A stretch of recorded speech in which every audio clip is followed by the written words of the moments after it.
This is the Horse Radio Network.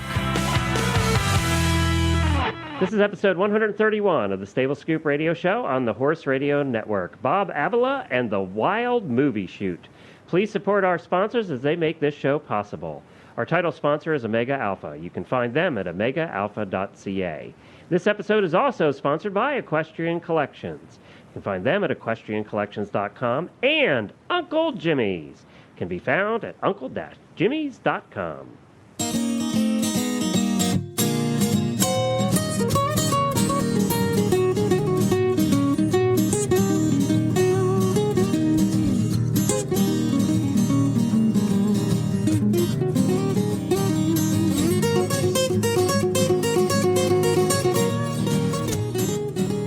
This is Glenn McGee.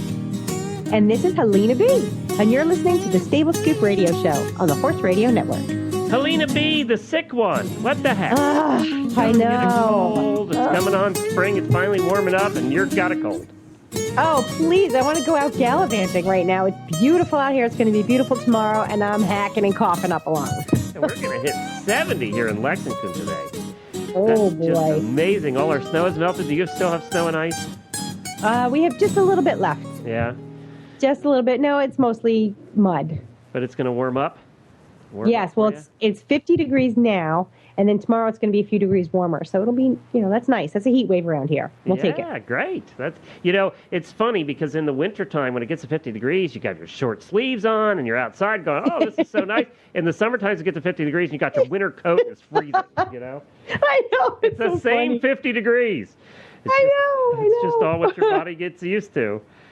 I'm really looking forward to being able to muck my stalls with the barn door open because it lets in such beautiful sunlight and it's just so nice and refreshing. I hate to muck with the doors closed. So I'm really looking forward to doing that. Well, this weekend, a friend of ours is moving to a new farm. So we have volunteered to help over the weekend to get the new one cleaned up and to get all the horses moved and all that stuff. So that's going to be what our weekend is involved to doing. It's going to be an interesting, busy weekend trying to do that. And, of course, it's like any farm you move into. This farm that she's moving into hasn't had anybody in it in a year. So, it's amazing how quickly barns and farms can deteriorate in a year with no attention, Yeah. You'd think there was nothing happening. Nothing should be broke, but that's not true. So we have a lot of cleaning to do and trying to get the skunk out of the one barn. We saw it last night, and there was severe skunk smell in the one barn. But fortunately, we know the trick to ridding ourselves of skunks. So what's that? Mothballs. Believe it or not, we had a skunk live under our porch of our house one time. And this old guy, old horse guy, came up and said, you got a skunk under there. I said, yeah, how are we going to get rid of the skunk? And he said, I got it. He said, just dump a box of mothballs under there, and he'll be gone in a day. We did it. He was gone in a day. Apparently, skunks can actually smell mothballs over the skunky smell, and they don't like it. There's actually a smell skunks don't like. I don't like it. I don't blame them. I was a skunk. I'd head for the hills, too. So we're going to just spread mothballs all over that barn, and the skunks will be gone. And also, other animals, snakes don't like mothballs. Rats and mice don't necessarily like mothballs either. So mothballs are not only for moths. Okay, then. Yeah, they should call them skunk Put that balls. one on Horse Tip Daily. They should call them skunk balls. And or is that something No, else? they shouldn't. No, they shouldn't. All right, so today we have a fun show planned. We're gonna have a revisit by a girl that we had on not too long ago by the name of Sammy Jo, Sammy Jo Stoller. And remember, she was the one that trained zebras. She was our zebra trainer that we had so much fun with. And she's going to be back on because she did something yesterday, and I saw it on Facebook, and I want to have the audience, I want to share it with the audience because it sounds wild. So let's just call it the wild photo shoot that she did yesterday. So we're going to have her on to talk about that. And then we also have a horseman's horseman that's been around for a long time. He's very well known in the quarter horse world and the Western world.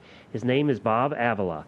And Bob's going to be on to chat with us about his life and horses. And we're going to talk to him. He wrote a book about buying horses. So we're going to talk to him a little about buying horses and the right way to do that, too. So just a fun show with some fun guests like usual here on Stable Scoop. Well, sure.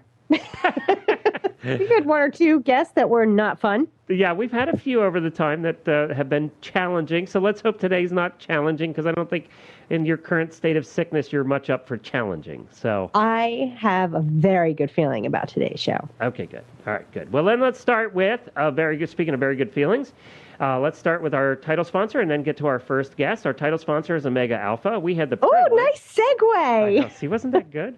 We had the privilege of meeting or seeing again our title sponsors at the ADA show we went to a couple weeks ago. We got to see Dr. Chang again and spend some time with him and Patty. And, they are a terrific company. If you're looking for a supplement for your horse, Omega Alpha is where you need to go. They're one of the top supplement companies in Canada for animals, dogs, horses, and humans. But they sell their horse line here in the United States, and it's something that you should take a look at, because one of the things about it, and I know that Helena likes this, is all their products are all natural. Everything is made from natural ingredients, and Dr. Chang truly knows what he's talking about when it comes to that. I went over to him and I said, I'm having some, and I have been for the last 2 months, having some stomach problems. And I explained it to him, and he said, I know exactly which products will help take care of that. And so I knew what to go out and get. And, he knows that for animals and humans alike. Jamie, our co-host on the morning show, Helena calls her Little J. I'm going to start doing that in the morning and see how mad she gets. But she uses the Biotic A product, which is a stomach product for one of her horses, and she will never stop using it. She said it's changed that horse. So we want you to take a look at Omega Alpha, omegaalpha.ca. You can find all of their products there. Stop over, take a look. They have a multitude of different products. That's the other thing that surprised me when we were at the show, Helena, is how many different products they have for horses. I'm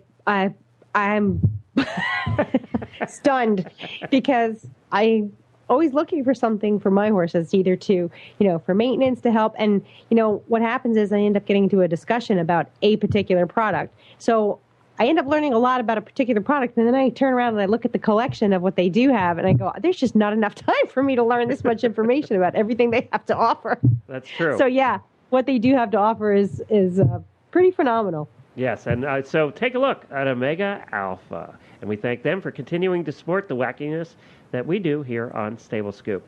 Well, let's get to our first guest, Sammy Joe. Sammy Joe is the zebra lady that was on with us a while back. She trains zebras. She's not actually a zebra and a lady. She trains zebras. I should be careful how I say that. She's the zebra trainer that we had on that was so delightful, and she had a Facebook post we're going to tell you about that I had to have her on today.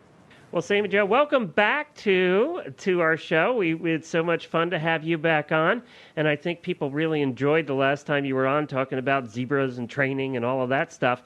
But I had you on. Sorry about the short notice, but I saw on your Facebook page this morning, and I want to read this. It says, finished with shoot in Dallas. It was very stressful shoot, but Charlie is a rock star. And then it talks about trains and 60 miles an hour and blowing horns. What the heck were you doing? Well, we were doing a photo shoot for an advertisement, and I had Charlie, my zebra, on set. And it was quite an adventure. And, of course, with my life, every day is an adventure. So this was no exception. So inevitably, your husband told us that, by the way. Inevitably, whenever we go on set, we are always surrounded by people who really don't know how animals operate. Yeah. So they always require, they want us to do these crazy things that animals really aren't made to do. So this particular set was set up between two train tracks, and we were against one train that was running, and we had all the actors and the models and the photographers and everything all around. And then there was also another live track that was about 30 feet away, where we had commuter trains buzzing by as we're trying to do this shoot. And there's a lot of horses that would not have been able to do what Charlie did yesterday. I was very proud of him. Wow, now, and you said in the little post that he was at Liberty. You didn't even have a lead rope on him? Yeah, I did for some of it, but what I had ended up doing is I went over there and we had it all set up, and there's all these people around. There's people on the train, and there's people all over, and they have the lights set up. And so they've got these big lights that have the umbrellas that are about 8 feet across. And so they had 3 of those set up. And So we're in this very confined space, and there's I'd taken his halter and everything off, and we're sitting there and we're doing the shoot, and he's on his mark and he's doing great. And then all of a sudden, a big gust of wind picked up and lifted up the umbrellas. Oh, no. These big white umbrellas. And all of a sudden, everybody panics. Everybody's, of course, the photographers and everything are worried about their equipment, so they're going for that. And I put my arms around Charlie's neck because, the only thing I could think of is he's loose, we're on a train track, and there's umbrellas flying through the air. Yeah, exactly. And I think in that moment, Charlie Brown was the calmest one there. He looked at me and he's like, "Mama, what are you doing? Everything's fine." Yeah, all these people are nuts. Why are we here? I know. So he was great. I was so proud of him. And when we were going, I didn't have the halter on him, and somebody said, "Well, I think there's another train coming." And so they're looking at the schedule on when the trains are coming through. And somebody said, "Oh, no, there's no more trains, no more trains." And then somebody else said, "Oh, yeah, there's a train going to be here in 2 minutes. In fact, there it is." Oh, so that was the first train to go by while we were shooting. And so I moved him away from the people because, he's a zebra, and I didn't want him to spook and run into anybody. So we're sitting there, and we're looking, and I have him look at the train as it's coming. He's never seen one like that before. And the first train went by, blows its whistle right there because it's going across the road. Yeah. Right. And he took one step closer to me, kind of leaned his shoulder into me and says, "Oh, well, that's no big deal." And immediately following that one, there was another train. And by that time, he was just picking up leaves along on the ground and didn't even pay attention to it at all. So I'm holding my breath listening to you tell this story. I can't imagine how you held it together during this. It was one of those things where there was a few people there who knew animals and knew, this is not a good situation. And then I think most everybody else was kind of oblivious to the fact that that's not something you should normally subject an animal to, let alone a zebra. But he was great. I was so proud of him. Yeah, they don't see that too much on the plains of Africa. No. Now, Charlie is one of the ones you've had for the longest time, right? Yeah, I've had Charlie since he was 24 hours old, and he's the one that I drive. He pulls carriage, and we do quite a few public events and things. So he's been around and seen a lot. Yeah, you've done the desensitization extremely with him. He's been, Yes. He's a good guy. Well, I've been following you on Facebook, and this is just, Helena, this is just one of many adventures. Can you imagine if Helena's horse, Pi, would have been in not the next county, he would have been in the next state. He would have been over in Oklahoma somewhere by the time the second train went by. Yeah, he would have been in my arms. That's where he would have been. I have a story to Carry me, hold me, Mommy. I have a story to tell you really quick. We used to belong to a carriage club. And there would be 20, 30, 40 carriages sometimes on these drives. We used to go on drives every Sunday. And it used to be 4 hours long, and they used to have police escorts. We used to go through towns. We'd go through the countryside, and the police would stop traffic at intersections. It was pretty cool. And there'd be anything from singles like we drove to 4-in-hands and 6-in-hands. And we stopped at a park for lunch. We'd always stop halfway. It was right in the middle of a city. It was right in the middle of the town of Lidditz, Pennsylvania.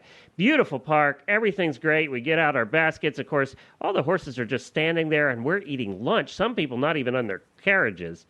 And a train track was right there that's hardly ever used. Sure enough, a train comes up and toots his horn right there, squeals his brakes, and I'm not kidding, about half of those horses took off at a dead run. And thank God they went the other way, right? Yeah, they went away from the train, but almost ran people over. One little girl, about 7 years old, almost got it by a pair that was pulling a carriage because they didn't have a driver. Because remember, some of the drivers were out of the carriages. And so some of these were taking off without drivers. It was horrendous. So I know exactly what can happen when a train comes up, and if you're not ready for it, it's bad. It's bad.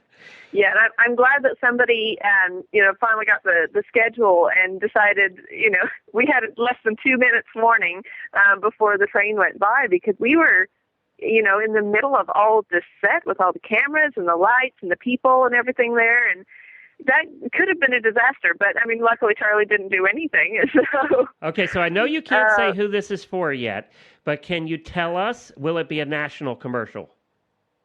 I don't think it'll be national. It'll be mainly in the Dallas-Fort Worth area. So Dallas-Fort Worth, Texas. You're likely to see Charlie Brown's face plastered all over all sorts of things. So.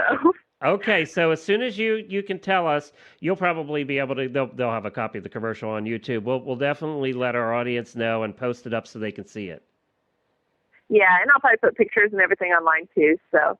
Good. Well, thank you so much. This has been fun, and we're definitely going to keep an eye on you. Next time you do wacky stuff, you have to come back on. Wacky stuff. All right. Well, thank you very much. Brave stuff, Glenn. Brave stuff. Wacky stuff. Brave wacky stuff. Sounds like fun, though. Thanks, Amy Jo. It's an adventure. Well, how would you like to bring Pi to the middle of a train tracks with trains zipping by and lights and cameras and floating umbrellas? I think he'd love that. You know, I don't know. Pi and I are a lot alike. He would probably be freaked out for the first 10 seconds. And then he would probably be very interested in try and figure out how much fun could he have with all these gadgets and gizmos. Chasing the train down the tracks going, yeah, he's very curious and playful. So, if we could survive the first 20 seconds, we'll be good. Pi would be eating the light umbrella she was talking about. He'd be making friends with the crew, having a cigar in the back. He'd have his own trailer. Honestly, after the first day of shooting, he'd have his own trailer. You know how they say that humans and their dogs are a lot alike? They look alike, they act alike? Yeah. You and your horse are a lot alike. Oh, my God. I know. You should have seen me. I was just outside sitting on the fence, and he just walks right up to the fence. And I'm sitting, we got the split rail. It's 5 feet high, and I'm sitting on the top rail, just absorbing the sunshine. And he just comes right up and positions himself sideways, right in front of my hands, as if to say, there you go. There you go. Scratch right there. I'm here. I'm here. I do that too with Jennifer every night on the couch, but it never works, ever. That's because you have to grow a mane and a tail. Well, speaking of, how earlier we spoke about zebra balls. Remember that? We just spoke about that. Well, somebody else has balls too, and that's Uncle Jimmy's. There's another great transition. I didn't like that. Actually, we were talking about skunk balls, but hey. Oh, that's right, skunk balls. That's true. I'm sorry, I got it messed up. Uncle Jimmy's is our choice for horse treats. It's uncle-jimmys.com. Stop over to uncle-jimmys. See, now it's me. I'm doing it. So you can put that. Don't make me laugh. I'm going to start coughing. You can put that in the blooper reel there, Brian. Uncle Jimmy's has the best horse balls, and we got to spend some time with Uncle Jimmy's there, too, at the Ada Show. The Uncle Jimmy's hanging horse balls are terrific. You're going to love those. His squeezy buns are one of the best products. They come individually wrapped. They're little soft treats for the horses, but they come individually wrapped, so they're always fresh, and they stay really soft. But the nice part about those is you can put medicine in them, and your horse will actually eat the medicine. You don't have to go sticking your hand down his throat and doing that whole thing. You can just use Uncle Jimmy's squeezy buns. His squeezy buns are perfect for that. And I know that Jamie went home with some Uncle Jimmy's pecker wreckers. Uncle Jimmy's pecker, we're not being dirty here. They're actually chicken treats. But they're functional chicken treats. She said her chickens loved them. She said the chickens loved them. So, but it also they're made with I think he said it's with crushed oyster shells, so that the chicken's beaks get dulled down as they eat the treats, so that they don't hurt each other. Right. Because I have to say, that are carnivorous. they will kill each other. Notice how I had to qualify that pecker wrecker with the altruistic side of it. It's for a good cause, people. It's for a good cause. But your horses, your chickens will love Uncle Jimmy's treats. Check them out. Go to UncleJimmys.com. You can find them at most major retailers across the country, as well as local tack shops. If your local tack shop doesn't have it, tell them they need to get Uncle Jimmy's, because they will sell a lot of Uncle Jimmy's hanging balls. Let's go. I'm sure Bob Avila will be thrilled when he listens back to the show and we led into his interview talking about hanging balls. Well, here's Bob Avila. He is a horseman's horseman. He has over 37 world championships or reserve world championship titles, ranging from performance to halter classes. He's one of the most accomplished horsemen in the quarter horse world. And he has won, and this is very hard to get, because the AQHA is 700,000 members strong. He has captured the world's greatest horseman twice.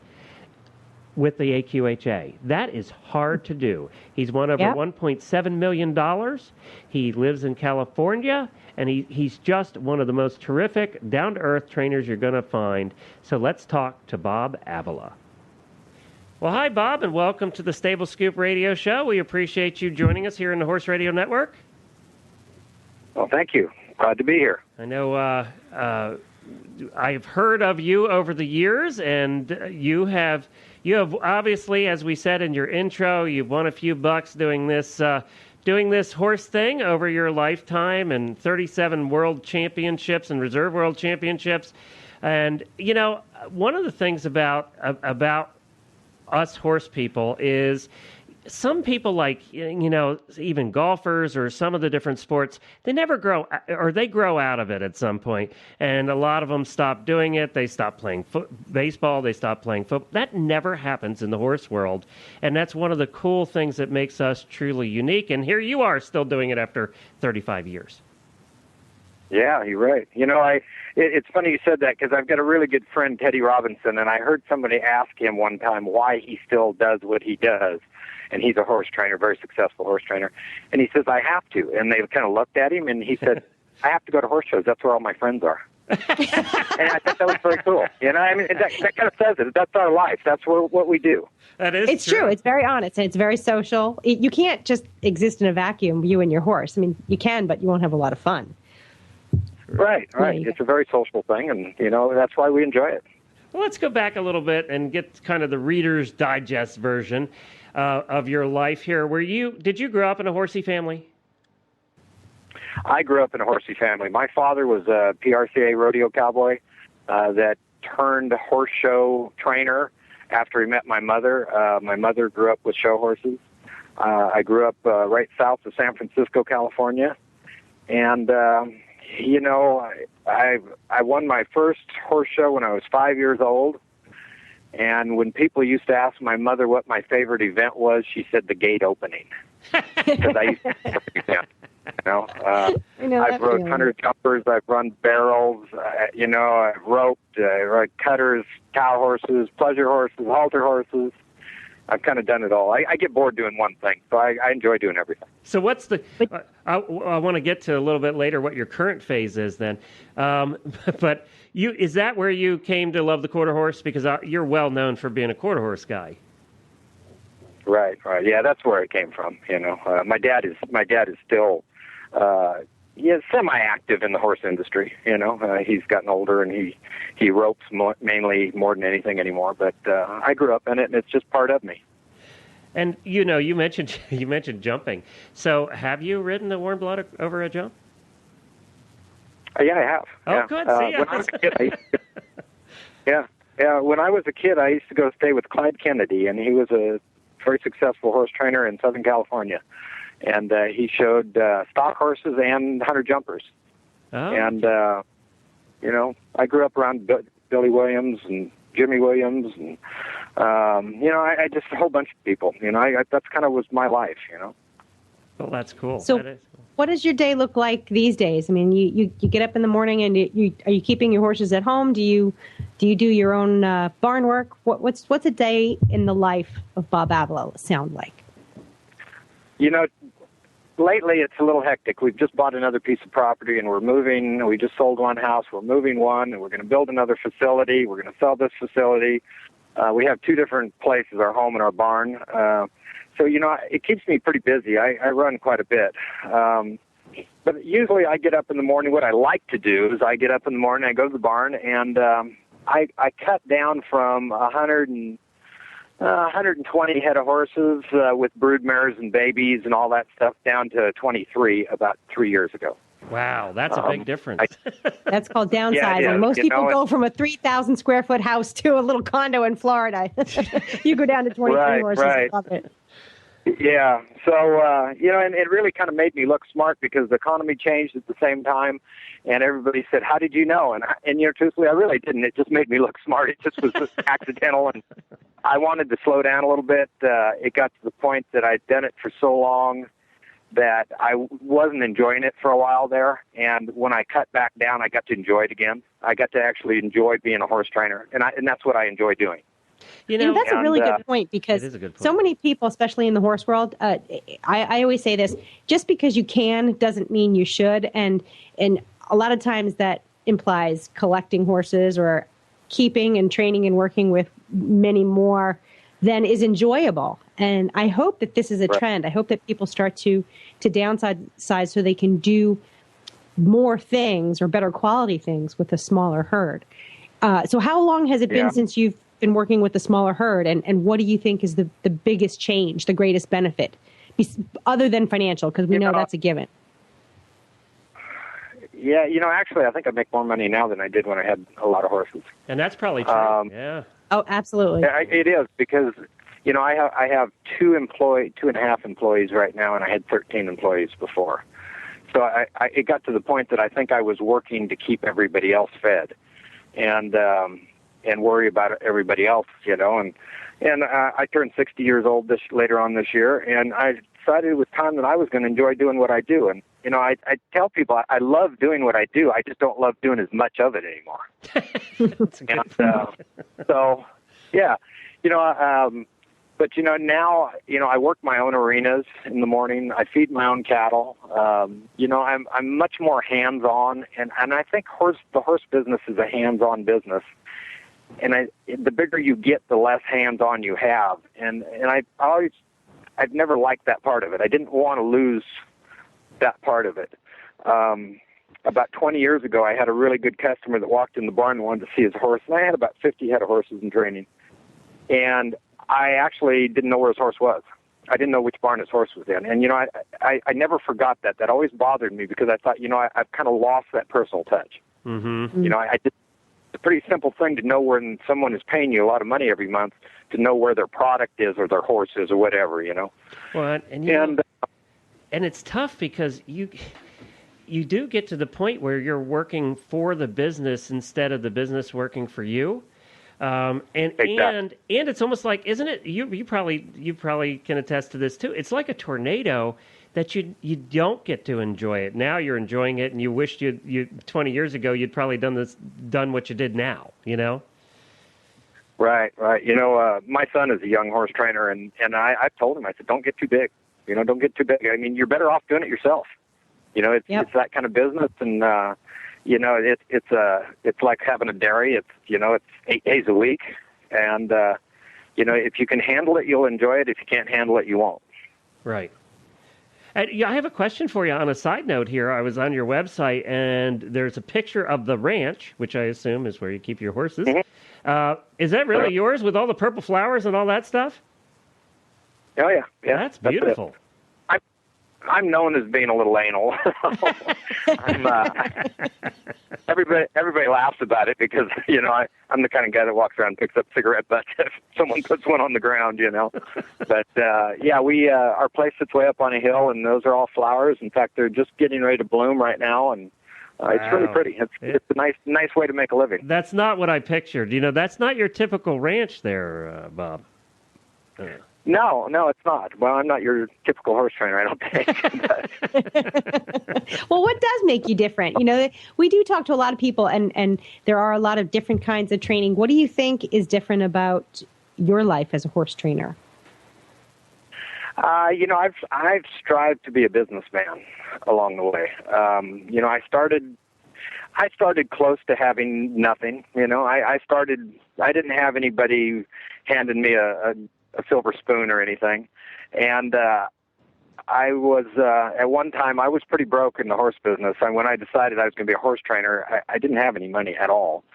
I had one meal a day. I used to eat at a king's table because it was all you could eat, I did that for about 6 months, and I swore to myself I'd never go back to that kind of life. And so to do it, the horses really have made me everything I have.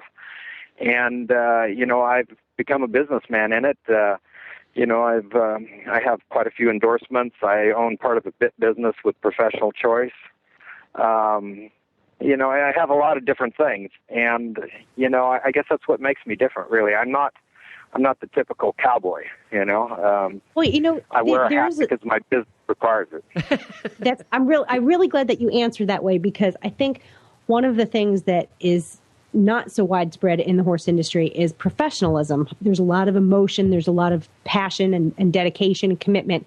There are all those wonderful things, but I think some horsemen are those are their strengths, whereas professionalism and business is not one of their strengths. So it's really nice to hear that that is one of the keys to your success, because I think I would love to see the next generation of horse trainers and horse professionals have your level of professionalism in the way they do their business. Do you see trends in up and coming trainers and horsemen that way? Yeah, I do. Like I've had a lot of really successful young people work for me in the past. They've gone on to be $1 million riders and very, very successful. And they call me constantly and throw things. I just had one of them just the other day call me and ask me some questions, and he's very successful. But, I think there's really three things it takes to be a successful horse trainer today. One, you have to have the ability and the talent to do it. One, you should be a businessman. And the biggest one is you have to love animals. You have to love horses to be a successful horse trainer, I think. There's a lot of mechanics in the world today that train horses. The true horseman loves their animals. Yeah.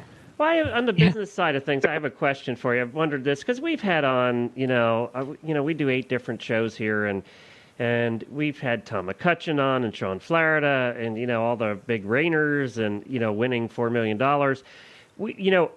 Those on the English side hear that and drool because they don't have a chance to win anything near that. So, my question is, you're a $1 million winner, you're a $2 million winner, but what does it cost to get there?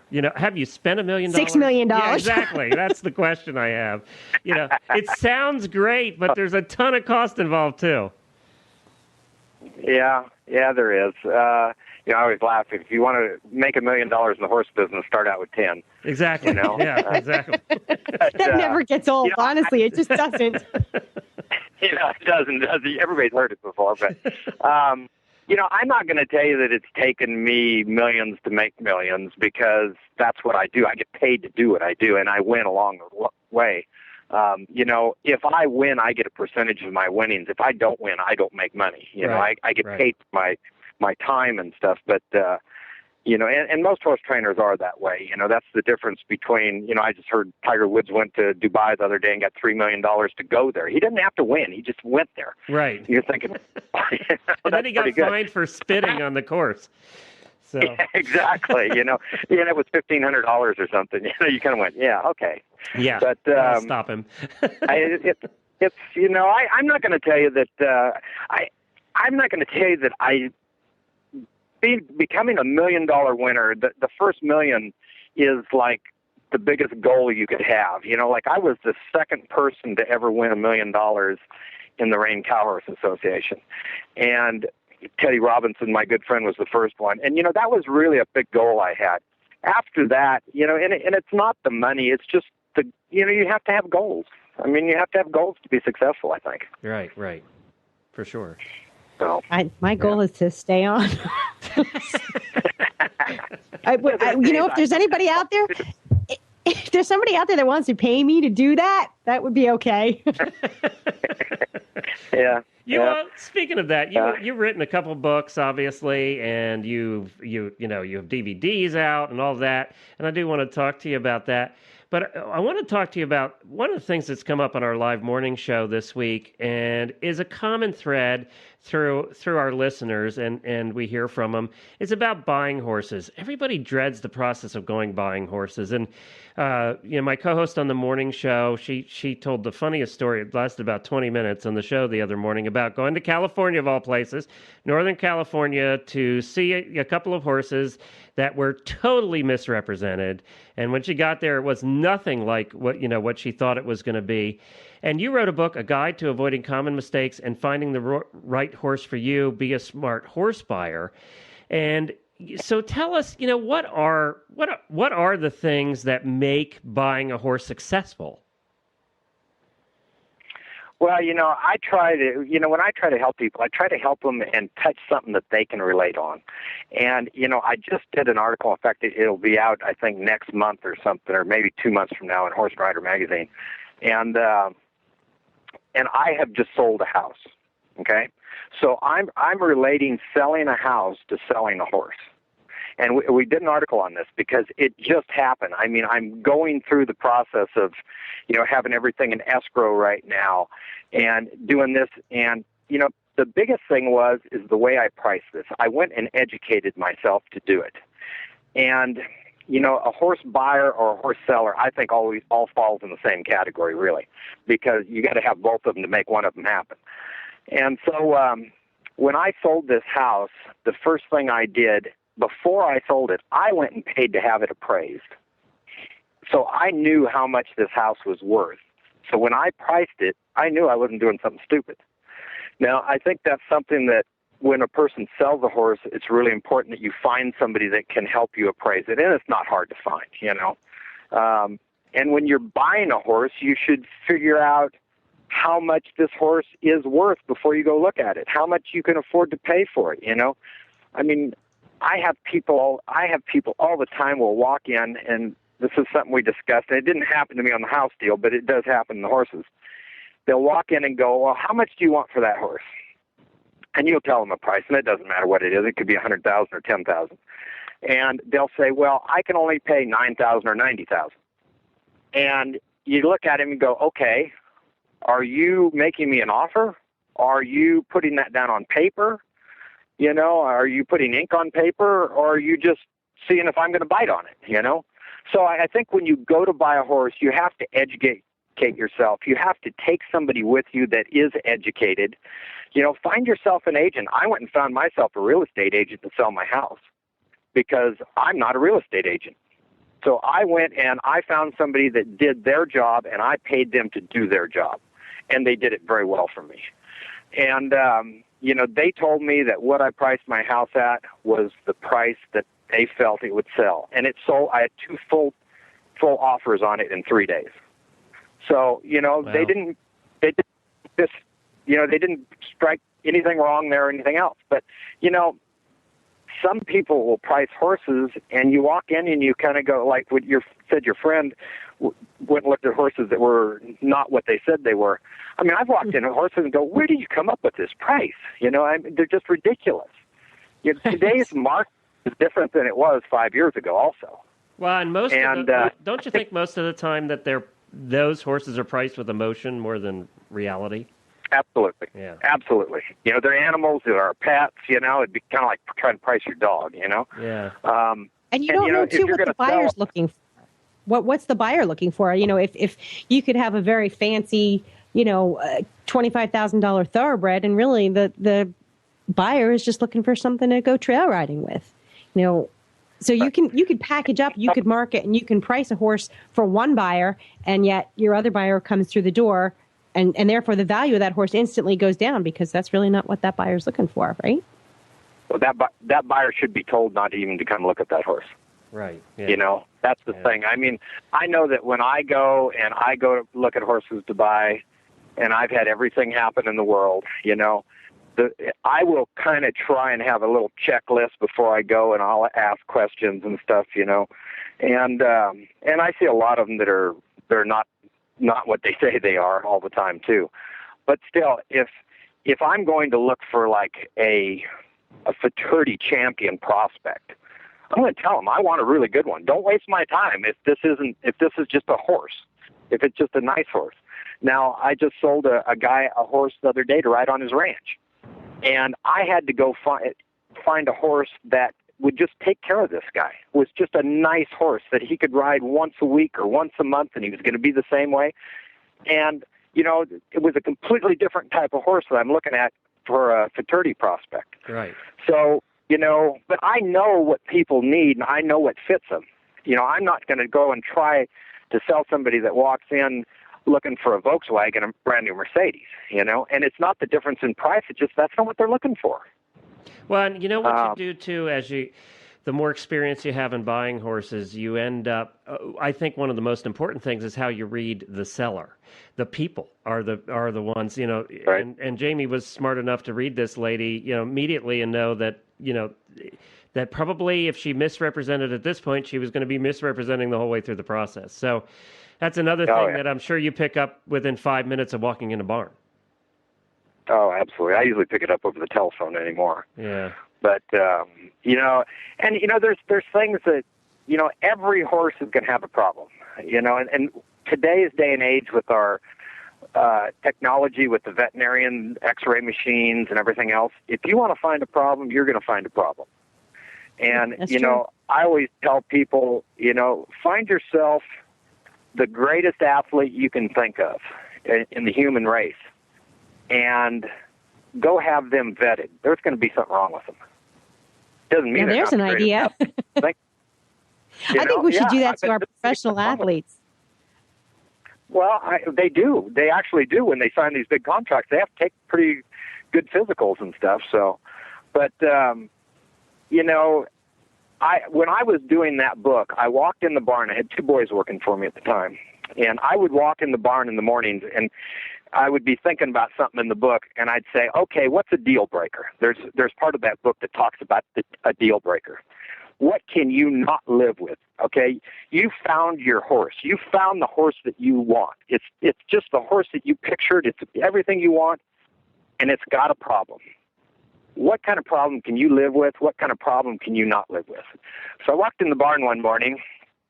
Christian Liebert was standing there looking at me, the young boy from Texas. And I said, okay, what's a deal breaker? What couldn't you live with? And he says, a horse that doesn't haul well.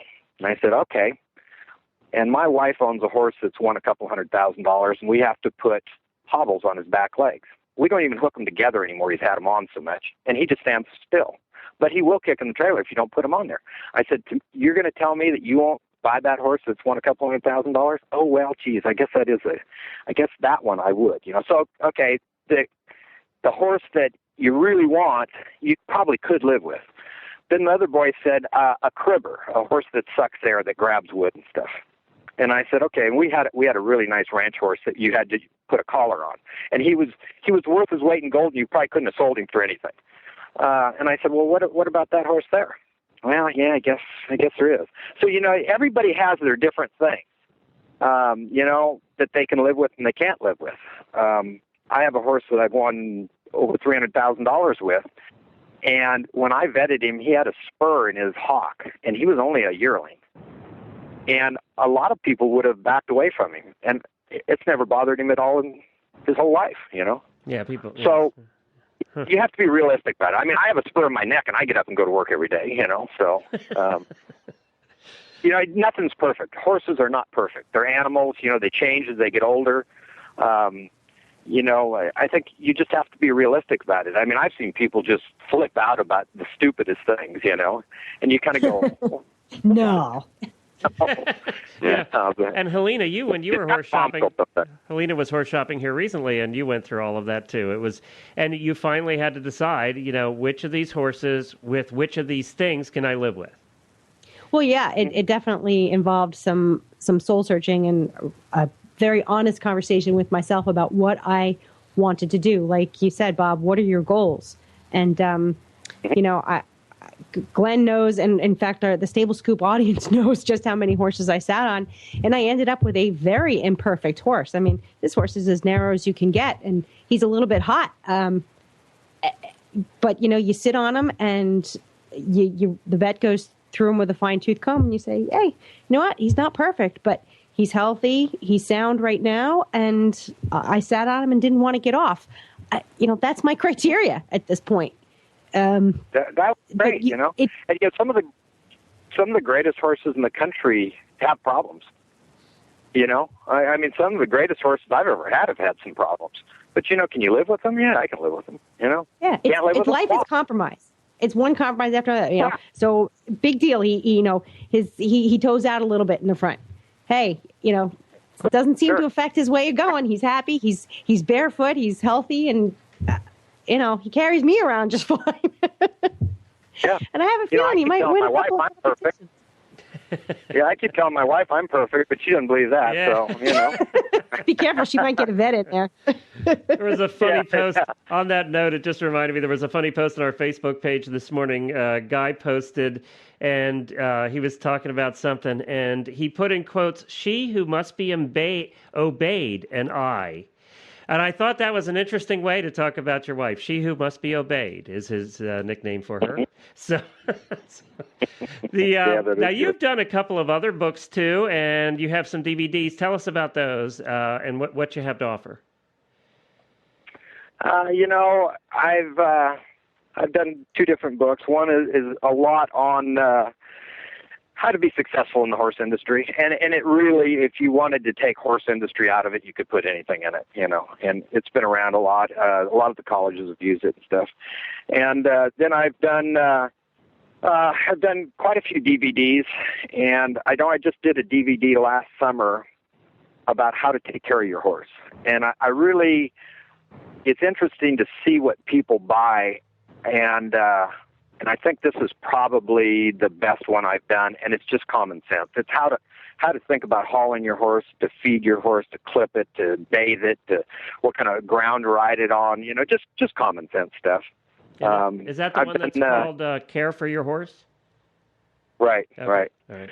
And then I've done a lot of body control DVDs, and it's when you break it down, any problem you have with a horse, you can relate to body control or a lack of that.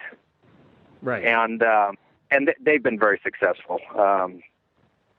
So I've done a little bit of everything. Every year I do 3 or 4 of them and put them out, and I enjoy doing them. They're a lot of fun to do. And where can people find them?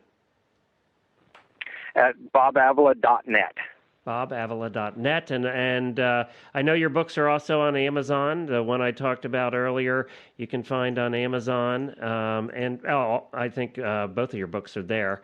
So either place is good. Well, we do appreciate you being on with us and joining us today. And I hope that people check out your website too. Definitely go under the ranch, under the About Us section, and you'll see a picture of the most beautiful flowered farm that you're ever going to see in your life. Thank you, Bob, for joining us. Right in the middle of it. All right. We appreciate it. Take care. Okay, thank you very much. You guys take care. I want to go see his place. Did you see that picture? What, with the purple flowers? Whose ranch has flowers like that? I mean, we're talking thousands of flowers in California. Well, he did. Well, California it's not like you can't grow flowers in California. Yeah, but it's dry. You see around that, it's all desert, and it's just beautiful. Obviously, I don't know if he's out there doing the flower work himself, but it's pretty. It's a very pretty place. It is pretty, yes. Sounds like he kind of has his own little paradise going there. And what an interesting conversation. Things that we haven't talked about here about downsizing and enjoying it. And he just seemed to be such an honest guy, too. Yeah. Yeah, he was, and very professional. One of the things I really, really like about him and that I think the industry needs, me on my soapbox, but that's what got him to where he is today. Right. Is being a professional. That's right. And a little bit anal. And that's what got him his purple flowers. It sounds like he's passing that on to his son, too. I don't know about the anal part, but the professional part. So thanks to Bob for joining us today. We really appreciate him taking time out of his busy schedule there, training horses. So we really appreciate that. Speaking of professional, if you want to buy from a professional... God, my transitions are great today. If you want to buy from a professional company in the horse world, you got to go to EquestrianCollections.com. They are one of the most professional retailers out there. You go to EquestrianCollections.com because right now their spring collections are coming in. The spring clothing, the spring sheets, fly season, getting ready for that, believe it or not. But they're all arriving now at EquestrianCollections.com. Go to their new products section, and you'll see all the new products that we were lucky enough to see at the shows we've been to. And I think you're going to love some of the new clothing that's coming out. And one of the cool things about Equestrian Collections is not only do they have products for the horse wife and the horse woman and the horse children, but they have products for the horse husband and the male riders in this world. A lot of websites and a lot of retailers just don't carry any products for men. It's tough to find a choice in boots and in clothing and in breeches and things like that, well, they've got that over at Equestrian Collections. And you want to also follow them on their Facebook page. They have a wide variety of offers and information and people chatting on there. It's a terrific Facebook page, and you just search for them at Equestrian Collections on Facebook. So equestriancollections.com for all of your spring and summer riding needs. You know, some of that crap is just worn out. It's time to replace it. To put it bluntly, yes. That wasn't in the commercial that they gave us, by the way. I added. No, but it is the truth. You're right. Truth. You know, we horse people tend to hold on to stuff just a little too long. And you know what we do in the fall? We put away our show stuff and things, and we put it away, and we go, you know, I'm going to put this away, but I know I need to replace that in the spring. But we don't throw it away to force us to replace it. And then spring comes, and we get it out, and we look at it, and we go, oh, well, it's not so bad. Maybe I can get another season out of it. Right. And then halfway through the show season, it tears or it rips or whatever, breaks, and you're scrambling to find a replacement when you know you should have done it 2 months ago. So you just do it now. See, go to Equestrian Collections and it's done. Every person out there can relate to that story I just told because it's happened to every one of us. It's true. It's true. Well, I know you're wearing out, so why don't we just wrap the show up today? We'll be back again next week with a very special episode. Would you like to tell them about it? I would. The special episode that we have coming up next week, believe it or not, I actually know what it's going to be. I was going to say, you remember? I was shocked. I do. Well, because you said special. You know, It's going to be the Desperate Horsewives episode. Or wait a minute, did I totally mess up? It's the husband. You did. Next week is Horsewives. That's right. You're recording next week. We switched. We switched it around this year because normally we do the husbands episode first, and then you do Desperate Horsewives, so you can actually listen and pick on us about what we said and clarify things. Well, this time we get to listen to you guys and clarify things. We get to go second. So I was right. Okay, I was right. So it's the Desperate Horsewives episode, and we're going to have a roundtable discussion of some horsewives, some desperate, some not so desperate, depending on what happens that day. Wishes they were desperate. Yeah. Right. And we're gonna chat about what life is like with our significant others and our horse lives. Great. And then the next following week, us horse husbands get together to just complain bitterly about our wives. That's what we do. Be sure to log in to our website to find links to all the things we talked about today, to Bob's stuff and to Sammy Joe. You can find that at stablescoop.com in our show notes for today's episode. You can also follow us on Facebook. Please search for Stable Scoop on Facebook. Follow us there. We post pictures and things that we don't normally put on our website. You'll find the extra stuff there. And this is the point where you say, as always, we love your feedback. Oh, right. Well, I have to just tell everybody, normally we have show notes for Stable Scoop. So their show notes are these little, it's a document that prompts us for which part for segues and which part of the show we're going to do next. Well, I want you to know, people, that Glenn neglected to post show notes. No, I haven't. I'm reading them. I'm actually on my show notes. You know what I forgot to do? I forgot to put them on the left. Yeah. You haven't been looking at show notes this whole day? No. Well, no wonder you're lost. I know. I'm sick. I'm lost. I'm hungry. And I have no show notes. Sorry about that. I've been looking at the show notes. They're very good, actually. All right. Well, I'll help you out. As always, we love your feedback. Please follow us, blah, blah, blah, blah, blah. Many thanks to our sponsors, Equestrian Collections, Uncle Jimmy's, and our title sponsor, Omega Alpha. And be sure to listen to all the other great shows on the Horse Radio Network at horseradionetwork.com at 9 a.m. Eastern every morning, Monday through Friday, Horses in the Morning. And I can honestly tell you that Helena will be sitting in for Jamie on Tuesday morning and co-hosting Horses in the Morning. So you can hear Helena at 9 a.m. Eastern. Well, Helena, that's I'll be in a much better frame of mind, I'll tell you that. She'll be able to talk a little, and she might actually be able to get to the show notes if I don't mess it up. That's it for this week. There will be more next week. You were actually supposed to say, well, Glenn, I think that's plenty, but there will be more next week. Okay, so let's redo it. Ready? Go. Well, Helena, that's it for this week. Well, that was plenty. However, there will be more next week. Perfect.